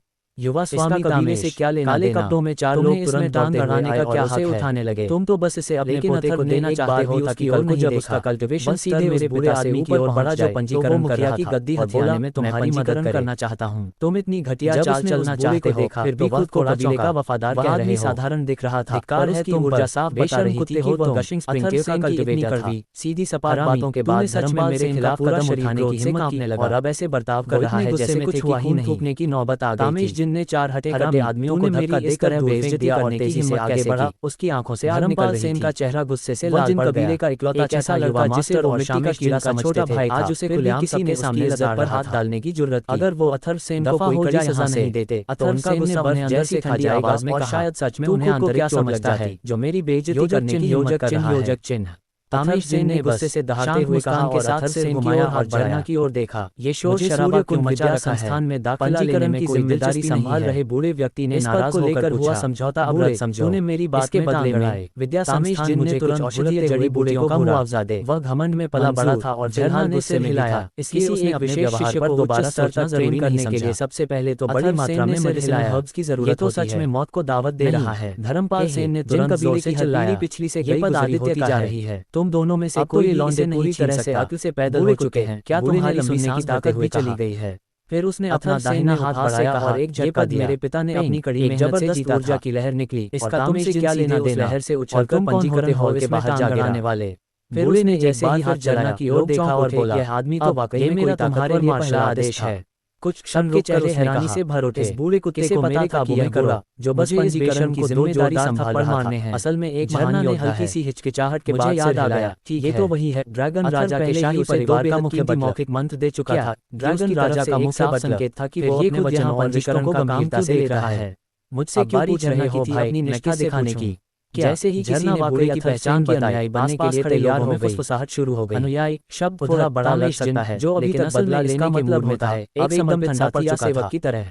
भले ही जिन कबीला ताकतवर हो, पर ड्रैगन राजा के शाही परिवार के आगे उसकी कोई औकात नहीं थी। वो किसी और की अनुयायी बनेगी। जितना भी घमंडी और दम्भग तो एकदम अविश्वसनीय नहीं था कि समझ न सके कि किससे पंगा लेना चाहिए और किससे खड़ी हो चुकी थी। वो फौरन दुम दबाकर अपने 4 गुर्बों के साथ वहां से के सुंदर लेकिन शक्तिशाली शरीर से एक जबरदस्त की आखिरी जारी कर रही थी। आज न भी करा बड़ी बहन कोई खास फर्क नहीं पड़ता। इस धूर्त लड़के के जाल में नाराजगी का नया निशाना अब चिल्लाया बन चुका था। अगर उसने दखल न दिया होता तो लाइन काटने को लेकर कोई झगड़ा ही हो रहा था कि झरना जैसी होशियार और शक्तिशाली के लिए अथर सेन के कुछ मीठे शब्दों से बहक सम्मानपूर्वक हाथ जोड़ते हुए कहा, खासतौर पर तब जब वे बेमिसाल सुंदरता का कल्चर पाने के लिए आदित्य सेन किसी समय तक जाने को तैयार था। इसके अलावा अब उसके चेहरे का रंग ऐसा हो गया था सम्राट जैसे पिछले 10,000 पहचान से दूर हो चुका था। अंदर से घुटन, इसलिए उस झंझलाहट से भरा हुआ कहना बिल्कुल उचित था। झरना ने बेहद शांत स्वर में कहा, थोड़ी धुंधली क्या तुम खुद ही आत्मसमर्पण करोगे या फिर मेरा कदम उठाने का इंतजार को पार कर लेना? योजक चिन्ह योजक चिन्ह योजक हो तुम। मेरी 7वीं युवा मालकिन भी तुम्हारी ही उम्र की है, शायद कोई मेल हो जाए। जब सभी ने ये सुना तो उनके चेहरों पर अजीब से भाव उभर आए। क्या यह मुख्य बटलर शाही परिवार के लिए वास्तव में राजकुमार दामाद की तलाश में आया था? हालांकि राजकुमारी की शादी का निर्णय किसी बटलर द्वारा लिए जाने की संभावना नहीं थी। अधिक से अधिक मुख्य बटलर सिर्फ पहले दौर के चयन की जिम्मेदारी निभा सकता था। कोई उम्मीदवार चयनित होगा या नहीं, इसका अंतिम निर्णय तो अभी भी ड्रैगन राजा द्वारा ही लिया जाना था। फिर भी सभी की निगाहें अब अथर्व सेन पर टिक गईं। गशिंग स्प्रिंगटियर के कुलीनों की मान्यता प्राप्त करने में सक्षम होने के लिए इस लड़के में जरूर कुछ असाधारण होना चाहिए। लेकिन अथर्व सेन ने जरा सोचा और कुछ याद करते हुए मन ही मन बुदबुदाया, 7वीं युवा मालकिन, क्या वह तारा प्रिया नहीं थी? वही युवा लड़की। वह जोर से हंसा और बोला, आपकी पहचान के लिए बहुत बहुत धन्यवाद वरिष्ठ, लेकिन हमें पहले पंजीकरण प्रक्रिया पूरी कर लेनी चाहिए। ये लड़का सचमुच इतना साहसी था कि उसने मुख्य बटलर को इस तरह से टोकने की हिम्मत की। लेकिन मुख्य बटलर मुस्कुरा रहा था। वह तो बस ड्रैगन राजा के आदेशों के तहत ये देखने आया था कि क्या ड्रैगन मार्शल टूर्नामेंट के इस दौर में कोई असाधारण प्रतिभा उभर कर आई है। ये तो बिल्कुल संभव नहीं था कि अथर्व सेन केवल इस कारण से शाही परिवार का दामाद बन जाए क्योंकि बटलर को वह पसंद आ गया था। अच्छा, तुम कहाँ से हो, उम्र क्या है, साधना का स्तर क्या है और नाम? उसने पूछा। मैं अथर्व सेन हूँ, ब्रेकलाउड टाउन से आया हूँ। नए साल के बाद मेरी उम्र 17 वर्ष हो जाएगी और वर्तमान में मैं एलिमेंट गैदरिंग टियर का 4th स्टेज का कल्टिवेटर हूँ। अथर्व सेन ने मुस्कराते हुए हर सवाल का जवाब दिया। जो लोग पास खड़े थे और उसकी बात सुन रहे थे, उनकी आंखें जैसे बाहर आ जाएंगी जैसे उन्होंने कोई भूत देख लिया हो। कई लोग पहले ही महसूस कर चुके थे कि अथर्व सेन की साधना एलिमेंट गैदरिंग टियर की है। जो नहीं पहचान पाए थे, उन्हें मुख्य बटलर की बातों से इसका पता चल गया था। लेकिन जब उन्होंने देखा कि वह कितना युवा है, तो सोचा कि शायद उसने अभी अभी साधना प्रारंभ की है। अधिक से अधिक वह एलिमेंट गैदरिंग टियर का 1st स्टेज का कल्टिवेटर रहा होगा। लेकिन नहीं, वो तो एलिमेंट गैदरिंग टियर का 4th स्टेज का कल्टिवेटर निकला। 17 साल की उम्र में एलिमेंट गैदरिंग टियर का 4th स्टेज, ये तो चौंकाने वाला था। यहाँ तक कि चौथे राजकुमार जैसे विलक्षण प्रतिभाशाली को भी, जिसके पास शाही परिवार के अनगिनत साधना संसाधन उपलब्ध थे, ये स्तर 17 वर्ष की उम्र तक शायद ही प्राप्त हुआ हो। मान भी ले कि उसने कर दिखाया हो, तो भी वह शायद इससे आगे न बढ़ पाया हो। अब जब तुलना हुई तो सभी को स्पष्ट हो गया कि अथर्व सेन वास्तव में कितना विलक्षण और अद्वितीय था। अब समझ में आया कि क्यों मुख्य बटलर उसे प्रिंस कंसोर्ट के उम्मीदवार के रूप में देखना चाहता था। अथर्व सेन ने अपनी पहचान का प्रमाण प्रस्तुत किया। ये वह दस्तावेज था जो रेन देश के हर नागरिक को जन्म के समय प्रदान किया जाता था। जिन लोगों के पास ये पहचान प्रमाण नहीं होता, यदि वे पकड़े जाते तो या तो उन्हें गुलाम बना दिया जाता या देश से भागने पर मजबूर किया जाता। मुख्य बटलर ने उस दस्तावेज पर बस एक सरसरी नज़र डाली और फिर अथर्व सेन को एक पट्टिका सौंप दी। ये वही पट्टिका थी जो अथर्व सेन को ड्रैगन मार्शल टूर्नामेंट में भाग लेने की अनुमति देती थी, जो अब से 2 दिन बाद आयोजित होने वाला था। आमतौर पर कोई भी अपनी पहचान झूठी बताने का साहस नहीं करता था, क्योंकि यदि कोई प्रतियोगी शीर्ष 50 में पहुंचता है तो उसकी पहचान की दूसरी बार सख्त जांच होती है। अगर तब जाकर पता चलता कि किसी ने अपनी असली पहचान छुपाई थी तो ये गंभीर अपराध माना जाता था। मुख्य बटलर को अथर्व सेन में गहरी दिलचस्पी थी। वह उसके साथ साधारण रोजमर्रा के जीवन की बातें करता रहा, जैसे कोई बुजुर्ग अपनी बेटी के होने वाले दामाद से घुल मिल रहा हो। हालांकि बाकी सभी प्रतियोगी अधीर हो रहे थे, फिर भी किसी ने भी उसे टोकने या बीच में बोलने का साहस नहीं किया। ड्रैगन राजा के शाही घराने के मुख्य बटलर होने के साथ साथ वह स्वयं भी गशिंग स्प्रिंगटीयर का एक कुलीन मार्शल आर्टिस्ट था, और निस्संदेह आसपास के हजारों मील क्षेत्र में एक बेहद शक्तिशाली उपस्थिति माने जाते थे। जब तक अथर्वसेन ने स्वयं जाने की इच्छा नहीं जताई, मुख्य बटलर ने बातचीत बंद नहीं की। अंत में जाते जाते उसने कहा, अगर तुम कभी आज़ाद हो तो ड्रैगन राजा के शाही घराने में तुम्हारा स्वागत है। ये सुनकर वहां खड़े अन्य सभी लोग ईर्ष्या से जल उठे। ये तो वैसा था जैसे अथर्वसेन को राजसी सुरक्षा कवच प्रदान कर दिया गया हो। अब कौन उसकी तरफ आंख उठाकर भी देखेगा। अध्याय 59 भोज में भाग लेना। पंजीकरण की प्रक्रिया में बहुत समय लग गया था, इसलिए वीरेंद्र सेन और उनके बेटे ने स्वर्ग के औषधि मंडप लौटने से पहले ही दोपहर का भोजन कर लिया। कुछ देर आराम करने के बाद अब रात का समय हो चला था।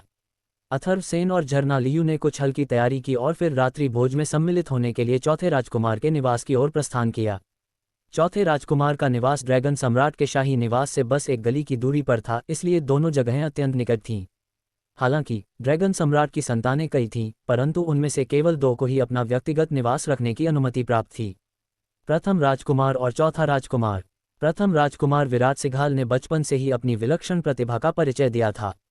अपनी असाधारण क्षमता और इस तथ्य के कारण कि वह सम्राट की प्रथम रानी का ज्येष्ठ पुत्र था, उसने स्वाभाविक रूप से लंबे समय तक उत्तराधिकारी के रूप में अपनी स्थिति मजबूत बनाए रखी थी। परंतु अब शक्तिशाली चौथे राजकुमार के अचानक उभरने के कारण उसकी यह स्थिति खतरे में पड़ गई थी। वह उत्तराधिकारी की गद्दी, जिसे वह इतने वर्षों से थामे हुए था, अब डगमगाने लगी थी। इस कारण दोनों राजकुमारों के बीच की प्रतिस्पर्धा दिन ब दिन और अधिक तनावपूर्ण होती जा रही थी, और विभिन्न दरबारी गुट असमंजस में पड़ चुके थे। वे तय नहीं कर पा रहे थे कि किस राजकुमार का समर्थन करें। यदि उनका चुना हुआ राजकुमार सम्राट बन गया तो उनका भी उत्थान सुनिश्चित था, लेकिन अगर वह असफल रहा तो जब नया सम्राट गद्दी पर बैठता है तो वह अपने प्रिय लोगों को दरबार में लाता है और जिनसे वह प्रसन्न होता है उन्हें दरबार से निकाल फेंकता है। पुरानी वफादारियों का बदला निश्चित रूप से चुकाया जाता है। अथर्वसेन और झरना लियू गाड़ी से नहीं गए, वे पैदल ही चौथे राजकुमार के निवास की ओर चल दिए। द्वार पर कई सैनिक तैनात थे जो आगंतुकों का स्वागत कर रहे थे। माफ कीजिए, कृपया अपना निमंत्रण पत्र दिखाएं, एक सैनिक ने उन्हें आते देखा और आगे बढ़कर उन्हें रोका। निमंत्रण? अथर्व थोड़े चकित हुए। उनके पास ऐसा कुछ नहीं था, क्योंकि ताराप्रिया ने तो केवल मौखिक निमंत्रण ही दिया था। उन्होंने कहा, मैं अथर्वसेन हूँ, मेरा नाम मेहमानों की सूची में होना चाहिए। माफ कीजिए, लेकिन बिना निमंत्रण पत्र के किसी को भी अंदर जाने की अनुमति नहीं है, उस सैनिक ने सख्ती से कहा। क्या वो छोटी सी लड़की ताराप्रिया, उसके साथ कोई चाल चल रही है? अथर्व ये सोचने से खुद को नहीं रोक पाए। हा, बिना निमंत्रण के यहाँ आने की हिम्मत कैसे हुई? एक ताना मारती आवाज गूंजी। एक युवक गाड़ी से उतरा। उसने बेहद शानदार औपचारिक पोशाक पहन रखी थी, जिससे वह काफी आकर्षक और रौबदार लग रहा था। वह तामेश जिन था और दोपहर से ठीक पहले उसने अथर्वसेन के साथ एक बहस भी की थी। गांव के लड़के, ये चौथे राजकुमार का निवास है, ये कोई आम जगह नहीं है जहां तुम जैसे लोग यूं ही आ जा सकें। तामेश जिन ठहाका लगाकर हंसा। फिर उसने अपने कपड़ों की तहों से एक सुनहरे रंग का निमंत्रण निकाला, गर्व से उसे हवा में लहराते हुए बोला, यहाँ देखो, ये है निमंत्रण, लेकिन तुम जैसे छोटे किरदार को जिंदगी भर ऐसी चीज नसीब नहीं होगी। वह सचमुच बहुत खुश था। दोपहर के समय जब मुख्य बटलर के सामने उसकी हालत पतली हो गई थी, तब वह अपनी दुम दबाकर भाग गया था। लेकिन अब जब उसे अथर्वसेन फिर से मिल गया तो यह उसके लिए किस्मत द्वारा दिया गया बदला लेने का अवसर था। हा, अब तो इसका मजा लेना बनता है। इसे कुचलने से पहले अथर्वसेन सिर हिलाकर रह गया। तामेश जिन बॉडी रिफाइनिंग टियर का 9th स्टेज का कल्टिवेटर था, लेकिन उसमें ये घमंड कहाँ से आ गया था? वह अपने कबीले के लिए बस मुसीबतें ही खड़ी कर रहा था। यदि कभी उसका सामना किसी बुरे स्वभाव वाले कुलीन मार्शल कलाकार से हो गया तो पूरा जिन कबीला संकट में पड़ सकता था। तू अभी भी यहाँ खड़ा क्यों है? क्या लगता है ज्यादा देर यहाँ टिके रहने से तुझ पर दया आ जाएगी और अंदर बुला लिया जाएगा? तामेश जिन का व्यंग्य और उपहास जारी था, लेकिन तभी उसकी नज़र झरना लियू पर पड़ी। उसकी आंखें वहीं ठहर गईं। उसे अभी अभी झरना लियू की उपस्थिति का एहसास हुआ था और वह तुरंत इस बर्फ सी ठंडी सुंदरता से मंत्रमुग्ध हो गया। उसे केवल अपने दिल की धड़कन की गति और नसों में दौड़ते उबलते खून की अनुभूति हो रही थी। ओ बच्चा, तुम। पेंग। तामेश जिन ने अभी अपना मुंह खोला ही था कि अथर्वसेन ने उसकी शक्ल पर एक जोरदार घूंसा मारा। उसका पूरा शरीर हवा में उछल गया। ... इस तरह के बिगड़े हुए नवाबजादे से कोई काम की बात निकलने की उम्मीद नहीं थी, इसलिए अथर्वसेन ने उसे पहले ही चुप करा दिया ताकि उसके कान गंदगी से भरने से बच सकें। तूने मुझे फिर मारा। तामेशजिन जमीन से घिसटते हुए उठा, उसका चेहरा आक्रोश और शर्म से जल रहा था। एक ही दिन में अथर्वसेन ने उसे 2 बार मारा था। वह जिन कबीले का छठा यंग मास्टर था, उसने कभी ऐसा अपमान नहीं सहा था। अगर चाहता है कि तीसरी बार न मारूं तो निकल ले। अथर्वसेन ने अपना हाथ लहराया। तुम्हारी हिम्मत कैसे हुई? क्या तुम सच में जीने से थक गए हो? तामेशजिन की आंखों में आग धधक रही थी। उसने अपने आसपास खड़े पहरेदारों की ओर इशारा करते हुए कहा, तुम सबने देखा है ना? इस आदमी ने चौथे राजकुमार के मेहमान को पीटने की जुर्रत की है। क्या तुम लोग इसे पकड़ने नहीं जा रहे? ये आदमी मूर्ख नहीं था। वो अच्छी तरह जानता था कि मौके का फायदा कैसे उठाना है। मास्टर सेन, कृपया सहयोग करें। एक गार्ड सामने आया, आपको हमारे साथ चलना होगा। हालांकि सभी जानते थे कि जिन कबीले के छठे युवा मास्टर एक दिया सिंह बुर्राव और बिगबल रईस थे, और शहर में उनसे नफरत करने वालों की संख्या उन्हें पसंद करने वालों से सैकड़ों गुना ज्यादा थी, लेकिन ये चौथे राजकुमार का निवास था। यहाँ कोई दूसरे को बेइज्जत करने की हिम्मत नहीं कर सकता था। तामेशजिन खुद पर गर्व महसूस कर रहा था। वह सोच रहा था कि उसने कितनी चतुराई से स्थिति को अपने पक्ष में कर लिया। देखो, कौन कहता है कि वो अपने कबीले के बिना कुछ नहीं? अरे, यहाँ इतना शोर शराबा किस बात का है? एक दरबारी पोशाक में लिपटी, चालाक मुस्कान वाली एक युवती अपने दोनों हाथ पीठ पर रखे बाहर निकली। ये तारा प्रिया थी। नमस्कार, 7वीं राजकुमारी। सभी पहरेदारों ने झुककर सलामी दी। उठो। युवती ने एक परिपक्व और आत्मविश्वास भरे अंदाज में हाथ उठाया। जब उसकी नज़र अथर्वसेन पर पड़ी तो उसने बनावटी हैरानी जताते हुए कहा, ये तुम अभी तक बाहर क्यों हो? अथर्वसेन अब सब कुछ समझ चुका था। इस लड़की ने उसे जानबूझकर निमंत्रण नहीं भेजा था, सिर्फ एक अच्छा तमाशा देखने के लिए। वो यकीनन दरवाजे के पास पहले से खड़ी रही होगी और उसने उसे और तामेशजिन के बीच हुई पूरी झड़प देखी होगी। वो अगर चाहती तो पहले ही सामने आकर सब कुछ रोक सकती थी, लेकिन उसने अभी कदम रखा। इसका मतलब था कि यह लड़की उन लोगों में से थी जो दुनिया को जलते देखना चाहती हैं। जब पहरेदारों ने उसकी बात सुनी तो वे तुरंत समझ गए कि अथर्वसेन वास्तव में आज रात के मेहमानों में से एक था। अब निमंत्रण या न होने की बात गौण हो चुकी थी, और जब खुद 7वीं राजकुमारी ने बोल दिया तो वे कैसे उसे पकड़ सकते थे? मास्टर सेन, हमारे असभ्य व्यवहार के लिए क्षमा करें, सभी गार्डों ने एक स्वर में कहा। अथर्व ने केवल तारा प्रिया की ओर एक तीखी नज़र डाली, लेकिन उस लड़की को कोई फर्क नहीं पड़ा। उसने शरारत से अपनी जीभ निकाली और फौरन झरना लियू के पास भागते हुए बोली, वाह बड़ी बहन, आप तो बहुत ही सुंदर हो। उधर तामेशजिन आधे पागल हो चुका था। ऐसा लग रहा था जैसे वह एक नीच किस्म का लड़का है जो खुद को बेइज्जत करवा रहा है। उसकी नज़र अथर्वसेन पर पड़ी और उसे लगा कि शायद अथर्व ने अपने प्रभाव से तारा प्रिया को फंसा लिया है। और जब उसने झरना लियू को देखा, एक बेमिसाल खूबसूरत युवती, तो सब कुछ उसके दिमाग में साफ हो गया। ये लड़का लड़कियों को फंसाने और उन पर पैसा खर्च करने में उस्ताद है। ये सोचते ही उसने अथर्व को और भी नीची निगाहों से देखना शुरू कर दिया। उसके दिमाग में कई काले विचार दौड़ने लगे, कैसे वो बदला ले सकता है, कैसे उसे खत्म कर सकता है। जैसे ही उसके मन में जहर भरने लगा, उसने देखा कि अथर्वसेन उसकी ओर चला आ रहा था। वह अनायास ही अकड़कर सीधा खड़ा हो गया और बोला, क्या अब तुम मेरे साथ सुलह करना चाहते हो? बहुत देर हो चुकी है। मैं बिल्कुल। पापा। उसे एक जोरदार, धमाकेदार थप्पड़ पड़ा और वह हक्का बक्का रह गया। वो जिन कबीले का छठा युवा मास्टर, उसे सबके सामने थप्पड़ मार दिया गया था। ये कितनी बड़ी बेइज्जती और शर्म की बात थी। और उसके चारों ओर, चाहे वो तारा प्रिया हो, गार्ड हो या बाकी मेहमान, हर कोई इस नज़ारे को देखकर स्तब्ध रह गया। अगर युवा पीढ़ी में आपसी टकराव हो जाए तो ठीक है। बुजुर्ग लोग आमतौर पर उसमें हस्तक्षेप नहीं करते, लेकिन अगर कोई किसी को पीटे भी तो चेहरे पर मारना तो सर्वथा वर्जित है। यह न केवल तामेशजिन की बेइज्जती थी, बल्कि जिन कबीले की भी। यहाँ तक कि प्रथम राजकुमार या चतुर्थ राजकुमार भी कभी उसे थप्पड़ नहीं मारते जब तक कि उसने कोई अत्यंत मूर्खतापूर्ण हरकत न की हो। और अब अथर्वसेन ने ये कर दिखाया। हमारी ये स्टोरी कैसी लगी कमेंट करके बताएं। अगर आपको अच्छा लगता है तो हमारे YouTube channel DK Hindi novel story को सब्सक्राइब कीजिए और सबसे शेयर करें। अध्याय 60, ऊंचे स्थान पर बैठना। अथर्वसेन एक सरल सिद्धांत वाला व्यक्ति था। अगर तुम मुझे परेशान नहीं करोगे तो मैं भी तुम्हें परेशान नहीं करूंगा। लेकिन अगर तुमने मेरे साथ खिलवाड़ करने की हिम्मत की तो तुम्हें मेरे क्रोध को झेलने के लिए अच्छी तरह से तैयार रहना चाहिए। तुमने मेरे साथ कई बार गड़बड़ की है। क्या तुम सचमुच सोचते हो कि मैं आसान शिकार हूं? उसने बर्फ जैसे ठंडे स्वर में कहा। तामेशजिन को सचमुच ऐसा लग रहा था कि वह रो रो कर मर जाए। दोपहर में उसे ही बाहर फेंका गया था और अब उसे ही थप्पड़ पड़े थे। हर बार वही पिटा था, है ना? फिर भी सामने वाला इतनी बेहयाई से उसे ही दोष दे रहा था। इस दुनिया में कोई तर्क वितर्क नाम की चीज़ भी है या नहीं? बेशक वह इस तथ्य पर कभी नहीं रुकेगा कि इन दोनों मौकों पर उसने ही जानबूझकर अथर्वसेन को उकसाया था। अभी तुम जितना चाहो घमंड कर लो, लेकिन जब मेरा बड़ा भाई आएगा तब तुम बिलखते नजर आओगे। तामेशजिन ने दांत पीसते हुए कहा। उसे पूरा भरोसा था कि उसका बड़ा भाई शामेशजिन उसके लिए जरूर बदला लेगा। पा पा पा पा अथर्वसेन ने उसे एक के बाद एक 4 थप्पड़ रसीद कर दिए और उसके चेहरे पर ऐसा भाव था मानो उसने तामेश की किसी भी धमकी को गंभीरता से लिया ही नहीं। मैं इंतजार कर रहा हूँ। ये कहते हुए अथर्व, झरना लियू और ताराप्रिया तीनों एक साथ राजकुमार के निवास में दाखिल हो गए। तुम मुझसे भी ज्यादा सिरदर्द निकले, सातवीं राजकुमारी ने दुखी स्वर में कहा। तुमने वाकई बहुत बड़ी मुसीबत खड़ी कर दी है। वो जिन कबीले का बदमाश था, हाँ, लेकिन उसका बड़ा भाई शामेशजिन है। क्या मैंने तुम्हें पहले ही नहीं बताया था कि शामेशजिन कितना ताकतवर है?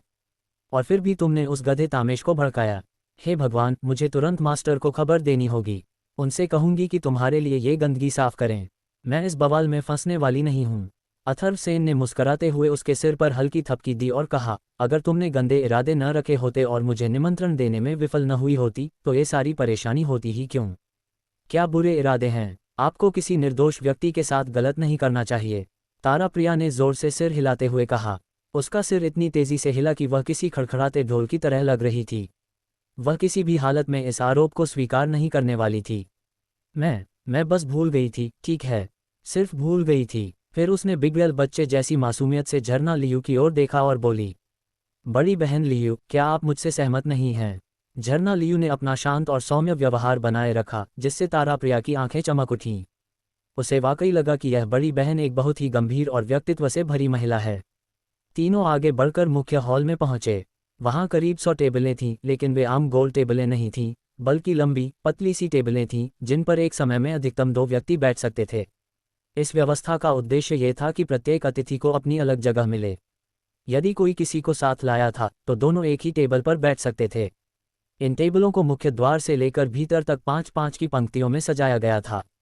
ये साफ था, जितनी आगे की पंक्ति उतना ऊंचा दर्जा। वर्तमान में अधिकतर टेबलें पहले से ही भर चुकी थीं। पहली पंक्ति में बस एक ही टेबल खाली थी, बाकी सारी खाली टेबलें 10वीं पंक्ति के बाद की थीं।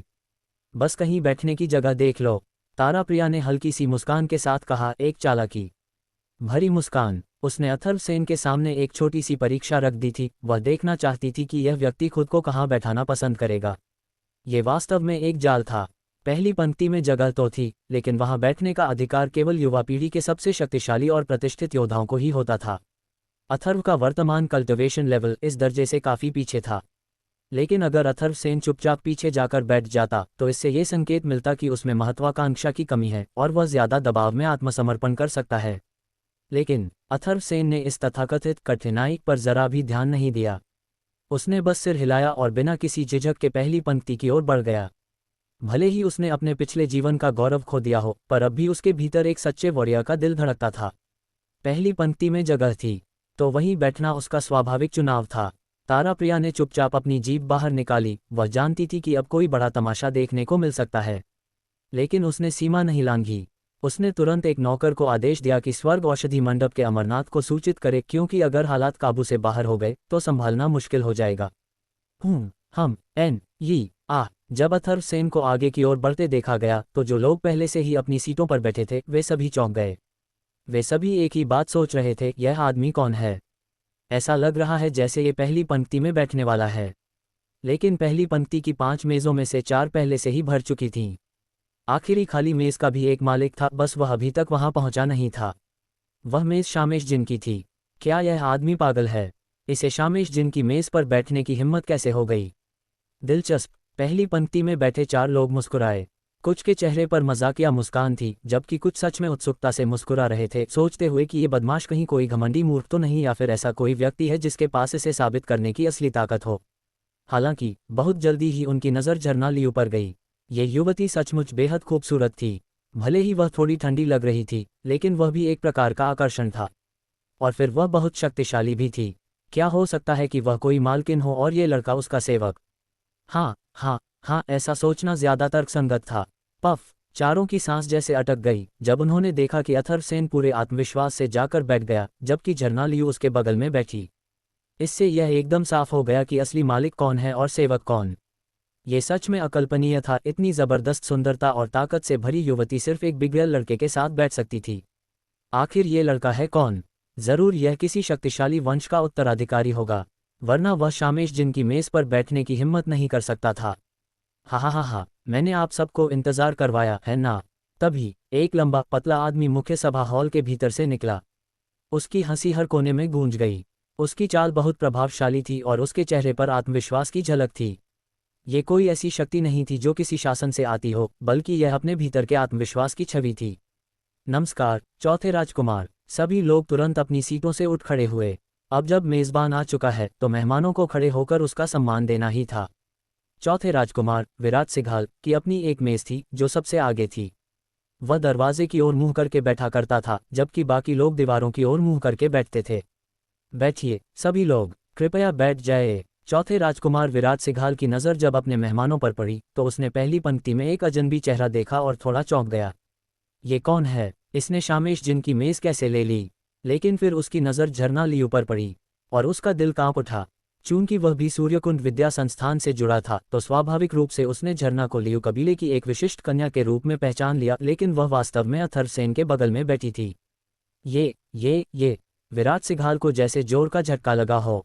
वह सूर्यकुंड विद्या संस्थान से भी जुड़ा था, इसलिए स्वाभाविक रूप से उसने झरना लियू को लियू कबीले की एक कुलीन बेटी के रूप में पहचान लिया। फिर भी वह वास्तव में अथर्वसेन के बगल में बैठी थी। ये विराट सिघाल को इस बात पर बहुत बड़ा झटका क्यों नहीं लगा, लेकिन वह फिर भी चौथा राजकुमार था और स्वाभाविक रूप से बहुत चतुर भी।